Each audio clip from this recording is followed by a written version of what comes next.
the next gen car. What are your thoughts on this new style race car that is now in NASCAR? Um, it's different. Uh, That was funny too. It's the Kenny Wallace Conversation, brought to you by JEGS. The first one is your thoughts on NASCAR today. What is your thoughts? my thoughts are I like that we are trying new things, that we are going to new places, new venues. We saw it in St. Louis, where you are now, where we just were. Huge success. We saw it at LA Coliseum, things we never thought we would do. Huge success.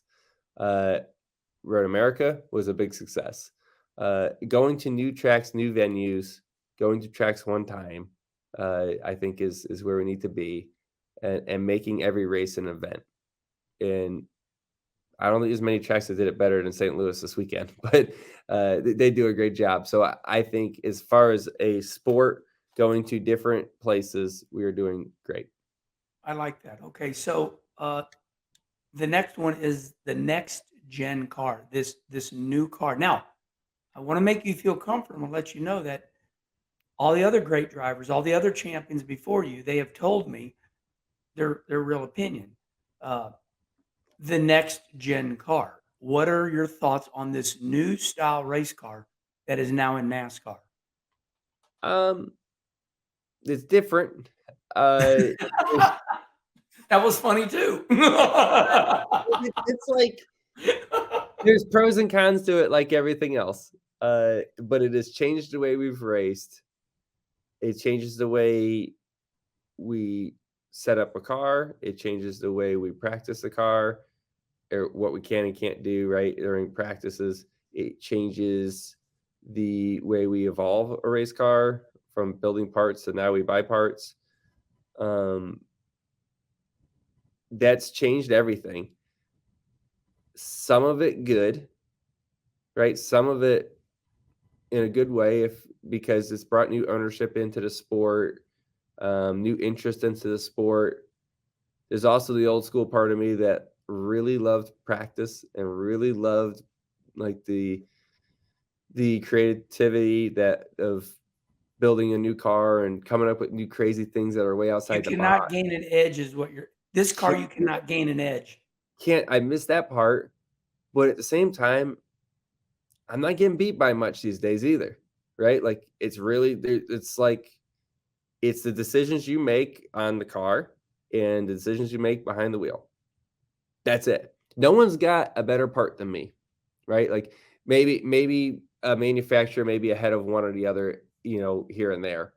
But we got the same chassis, we have the same springs that we can all buy. We got like all the same parts and pieces we can all be part of, right? Engines and aero or some of the pieces we can't really touch on a whole bunch and can't affect, but everything else we can. So the way you call the race, the way uh, you set up your car and you work out your team and pick stops and all that stuff matters so much more now. So it's just changed the way we raced. Um, Part of me misses the old school way. Part of me really loves the new way, and it, just what it is. So Yeah. I think it's okay. It's just different. So we know the last question here, conversation. Uh, we know that this next gen car, the competition it is so tight now that it makes the drivers drive hard, get loose, slam up into each other. Fist fights are breaking out. In the meanwhile, the TV ratings are going up. The interest in our sport is going up. So, with that being said, the last question, conversation, fines and penalties. What are your thoughts on the unbelievable $250,000 fines and driver suspensions? Chase Elliott, you cannot race this week. What are your thoughts of this unprecedented penalties and fines? Has to happen. Hmm? Has to happen. It has to happen. Uh, we need somebody to protect us from ourselves and somebody to officiate the sport. It has to happen. You can't let the prisoners run the prison. Mhm. Right? Good point. Yeah, that's a good You point. right. If you let us all have at it, right, from building a race car. We're all going to keep pushing the limits because it's competition, and we're going to keep going and going and going and going and going. Somebody's got to rein us back in, and there has to be a penalty big enough to make you say, "Oh, don't do that." Like that's a year ender, right? Like you can't afford to do that. I feel like NASCAR's done a pretty good job at that. The other piece that needs to happen is there needs to be consistency. You can't have a penalty one week and not the next week, and then the next week you do, and the next week you don't. Like if it's wrong and you penalize somebody, the next time it happens, you have to do it again. Have to. And they've seemed to have done a pretty good job at that. I don't know if any officiating of any sport bats 1,000 at this one, right? Like whether it's football, baseball, they're going to miss a call every now and again. Right. And NASCAR is probably no different, that you're going to miss a call every now and again, right? Restart might not look as good as it needs to, and somebody might get away with one, or a pit stop, right? Something might have been an uncontrolled tire and they got away with it, or they didn't, right? Like there's going to be some balls and strike calls there. But when there's blatantly obvious things that all of us see and know, you better make a call, and it better be the same as the last time you did it. And so I think NASCAR has done that, and it has to continue. They have to do that. I do think the racing is getting harder and harder because all the cars are going the same speed. They're all the same. And so you can't afford to let somebody go anymore like we used to and expect to get that back. Can't. You got to race the stage points. Yeah, I got stage points to get. And if I let somebody go, I'm probably not going to pass them back later. Like, and it's possible. It's very possible that, hey, I may not have the fastest car today, but if I get in the lead, they're not passing me, so I can't give up a spot. And then the guy trying to pass me gets pissed off because he can't get around me. And then you're mad because the guy hit you. Like, it's just the whole thing. So it's the thing. That's what it is. You really bring up a good point. You got my mind wandering because years ago, Harry Gant would say, you're back there for 10th or 12th, and Harry would say, boy, we're not racing each other. We're racing that leader. Let me go. We're holding each other up. And nowadays, with the stage racing, you're rewarded points for a top 10. So you can't let people go. Everybody.